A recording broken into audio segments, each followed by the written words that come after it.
Hi guys, welcome back to Solution Lab. Here we bring you all kinds of solutions, whether it's a fast fix or an in-depth tutorial.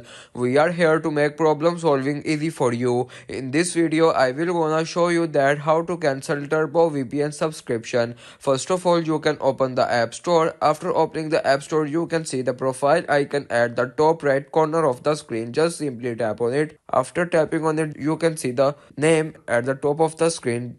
Just simply tap on the name. After tapping on the name, the process is loading. After the page is loading, you can just simply see the options, that is subscriptions. Tap on subscriptions, and after tapping on subscriptions, you can see the subscriptions that you subscribed here. And after this, you can just simply see all the subscriptions that you buy. You can just simply remove the subscription that you removed, and it is the way you can cancel subscription on Turbo VPN. If you want to keep your online activity private and access to restricted contents like I do, trying using a VPN. It's secure, easy to use, and makes the browsing safer. The link to buy is in the description below. If this tutorial helped to solve your problem, don't forget to give it a thumbs up and subscribe for more solutions. And as always, if you have any question or need further help, drop a comment below. We are here to help you. See you in the next one. Thanks for watching.